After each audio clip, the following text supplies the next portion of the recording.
have with us our friend, John Nichols.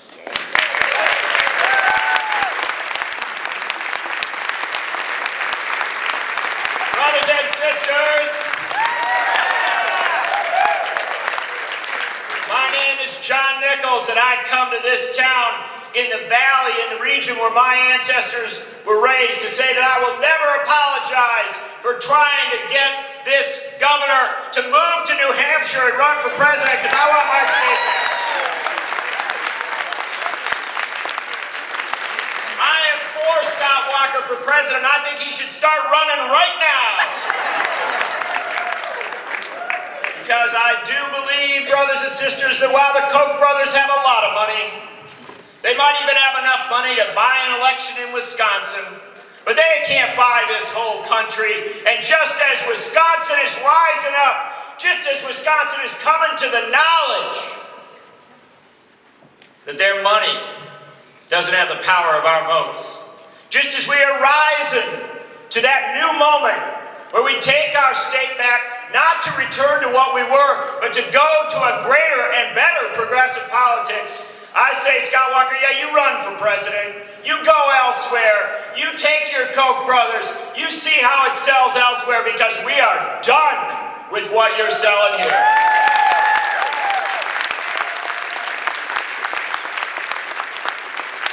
Let me speak a word for my friend Nate Tim. I want you to understand that Nate Tim gets out there and pounds those signs into the dirt, the Burma-shave signs that take us all the way from here up to La Crosse. And I want to emphasize to you that I love Milwaukee, and I love Racine, and I love Madison. But the truth of the matter is, my people come from Wyoming Valley and Mineral Point, and I believe in a rural progressive movement that puts the sign in the farm fields and says, we're rising from this countryside and taking our state back.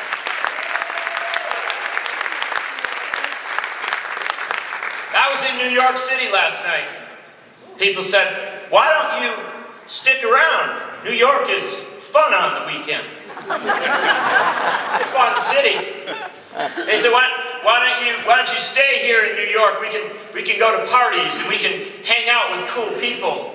And I said, brother, I'm sorry. I'm sorry, Chris Hayes. I'm sorry, Rachel Maddow. But I have more important places to be. I'm going out between Cross Plains and Mazamani.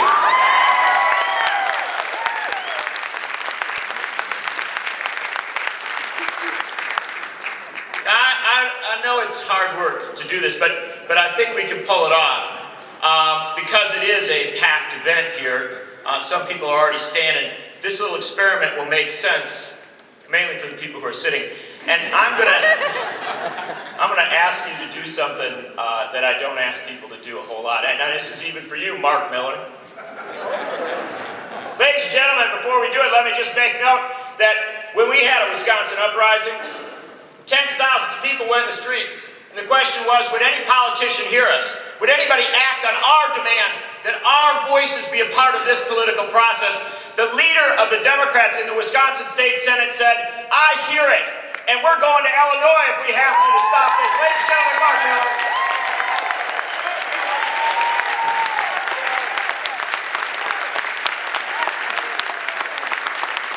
Absolute hero of our politics. But even you got to stand up, Mark Miller. In fact, everybody in this room has to stand up. I'm sorry, you got to rise up. I mean all of you. That's right, everybody stand up. The woman knitting over there, you got to stand up. It's important work. Everybody standing up here. All right, this won't take long. Hey, I see that's true. I'm sorry, ma'am, you're coming with us. You know, I did this up in New Hampshire the other day. We were up rallying there for Move to Amend in New Hampshire, and I said, everybody's got to stand up. There's like a 96-year-old guy with a walker. And I said, sir, you don't have to. And he said, are you kidding? I'm not being left behind. He wasn't like the woman from Whitewater. She had a walker on the front of it. She came up to one of the rallies. She had a little sign she made hand-printed and said, at least this walker's useful. Ladies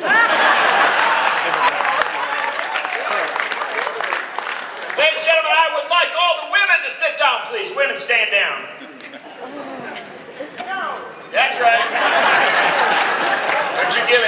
sitting down here. We're gonna sit down. I would like all the people of color, all the Native Americans, all the people from ethnicity other than white Anglo-Saxon Protestant, please sit down. That's right, sit yourselves down. People of color, you gotta sit down. I'd like anybody who isn't a mainstream Protestant, who's entertained religious dissent, who's maybe of a different religious background or perhaps has no religious background at all, to sit down. I'm always amazed by how many people that takes out. I would like everyone who is not a wealthy landholder, a major businessman, a CEO, to sit down. I knew there's a point at which we would lose Tim. All right, I like you two gentlemen. No, just stay. There's about four of you. Stay up. I want you to stay up. It's important here. Come on, no. Anybody who stand there. Ladies and gentlemen, at the founding of the American experiment, the people who are standing are your entire electorate. We didn't let women vote. We didn't let people of color vote. We didn't let people who didn't own property vote. We let white men with a whole bunch of money vote. And if it was these guys, I'd be fine. You can sit down now. But the problem is, it wasn't these guys. The problem is, at the beginning of the American experiment, the voting class that elected a member of Congress could gather in a room much smaller than this. And when they gathered in that room, they didn't vote in November. That's a creation of modern times. They would vote late summer so they could sit somebody on a horse and ride the results to Philadelphia or to New York. When they gathered in that room, two white guys would stand up in front. And they would say to all the white guys sitting in front of them, I can do better for the white guy. I can do better for the man with landed property. I can take care of your interests. Now, it was hot sometimes in Virginia and the Carolinas, so they would open up the windows of those small halls where they would gather a few hundred people at most to choose the elected representative from a region. And outside the windows, looking in, there would be the people of color. There would be the slaves. There would be the indentured servants. There would be the Jews and the Catholics. There would be the women, all looking in the window. And they didn't dismiss it. They were interested in politics. Many of them were educated. After their long days of work, they would learn what was going on. Someone would read Tom Paine to them. And they looked in those windows, and maybe even they had a favorite.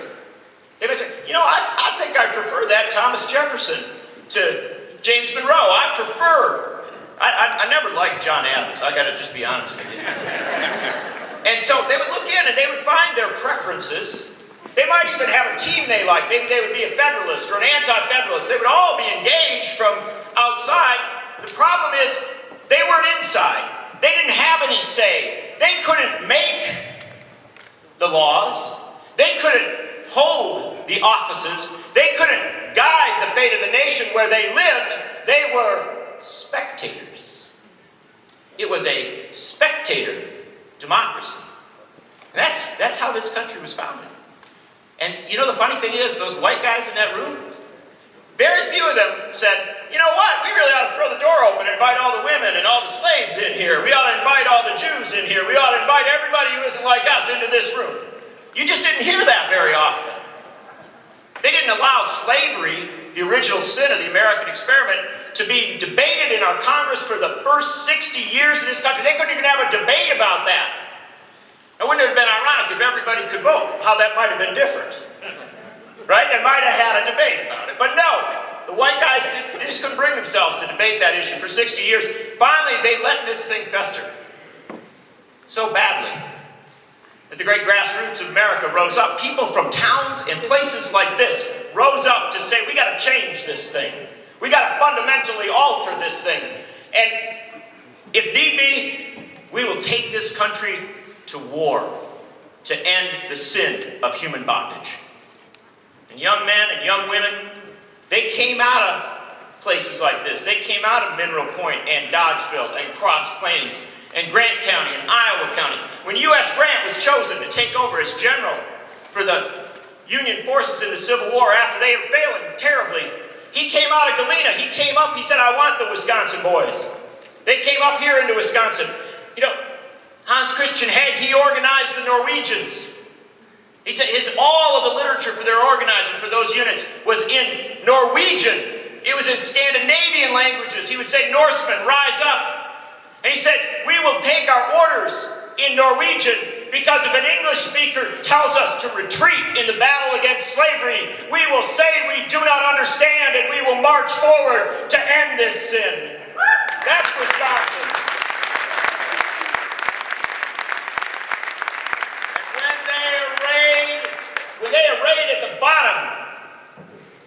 When they arrayed at the bottom of Lookout Mountain, with Missionary Ridge spreading out along the side, Grant was there, the soldiers from all across the north were there, and they were getting the hell beat out of them.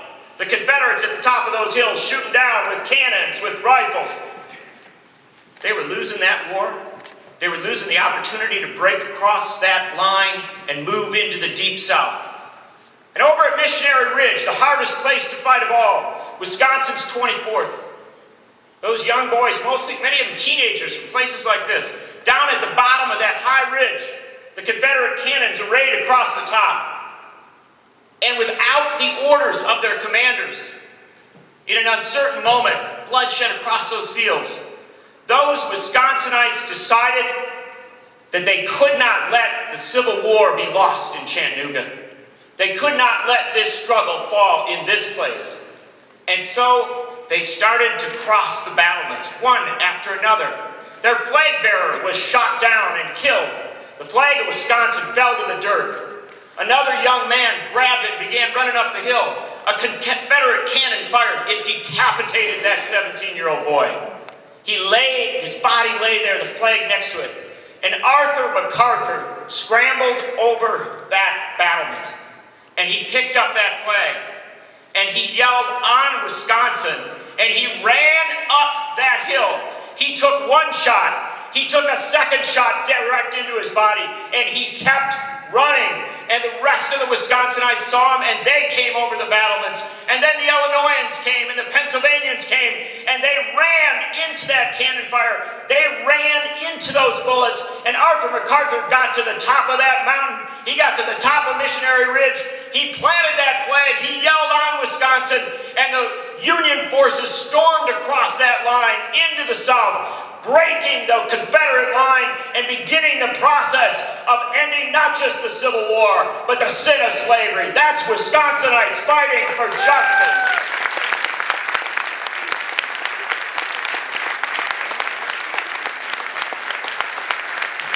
And in that bloodshed, in that battle, they did not say, "We just want to keep the Union together.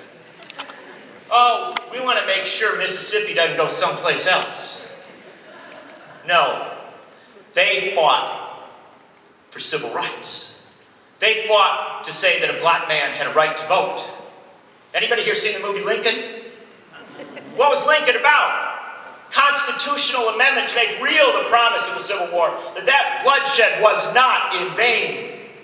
We didn't send any breakthrough African-American member to Congress in the 1960s or the 1970s. They were elected in the 1870s.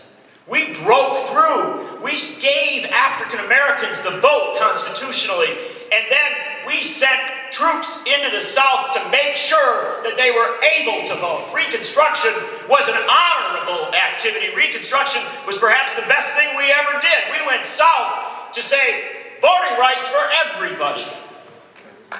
That's right.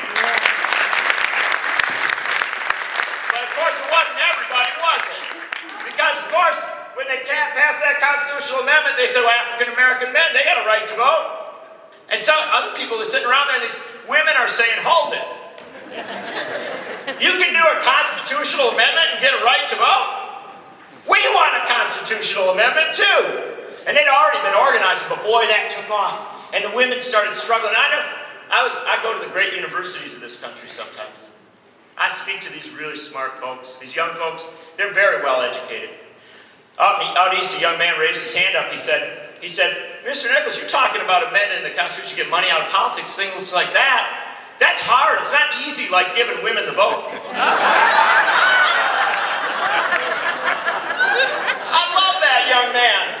He was a good young man because he It seemed crazy to him, and he's right. But the problem is, of course, that's not our history. Getting the votes for women was the hardest thing imaginable. Women starved themselves. They were force-fed. They were chained to the White House. They marched. They were beaten. Women died for the cause of suffrage. And when they got that right to vote, why, then we started thinking, wow, let's get crazy on this thing. Why don't we give the right to vote to Native Americans? It was their country in the first place. Native Americans didn't get the right to vote until after women did. Then they started looking south. They said, well, those Latinos, maybe we'll give some of them the vote. They started getting the right to vote. Why? And then it started to expand. Why, then they actually said, maybe the Constitution should have meaning. Maybe we ought to go down into the deep south of the United States, and after we lost the promise of Reconstruction, let's go down there. Let's go down there and make sure voting rights is real. And so we had a civil rights movement, organic, raised up by the people of the South, supported by wonderful folks from here in Wisconsin. You know, John Peck is up there. Not long ago, John, we buried your mentor, right? And I want to tell you that Wisconsin farmers went south to Mississippi to organize. It wasn't just students. The truth of the matter is, there was this great faith that we could expand the voting rights. You know, John Kennedy didn't go to Texas for a visit. John Kennedy went to Texas to advocate for ending the poll tax. It was in that fall of 1963. We were doing a constitutional amendment to end the poll tax, and we did, after he passed away. And then, by the time we got rid of the wealth barrier to voting, remember, it wasn't until 1963, 1964 we got rid of the wealth barrier, then young people started to say, hold it. If we can let African Americans vote, and women vote, and Latinos and Native Americans, and people who aren't even rich vote, why don't we let people who are about to be sent off to die in wars vote on whether they should have to fight in that war? And we passed an amendment to give 18 to 21-year-olds a vote. And I love people say, oh, I don't know if this stuff matters that much. I mean, democracy, what's that? But let me just remind you of this little fact. If women hadn't got the right to vote, Mitt Romney would be the President of the United States today. We have a gender gap in this country. If young people hadn't gotten the right to vote, Paul Ryan would be the Vice President of the United States today. Because in 2012, Barack Obama's margin of victory, popular vote, was 4.9 million votes. But his margin among young people was 5.2 million votes. Barack Obama was reelected with the votes of the people who got access to that ballot box through a constitutional amendment. Constitutional amendment. And the history of this republic is seeing a crisis and then saying, we must do what is necessary to address the crisis. If we can pass a bill, that's great. If we can have a rally, that's great. If we can gather in a high school gymnasium in western Dane County, why, that's great. But if we have to amend the Constitution to assure that we have democracy, then that isn't just great, that is necessary, and we will do it.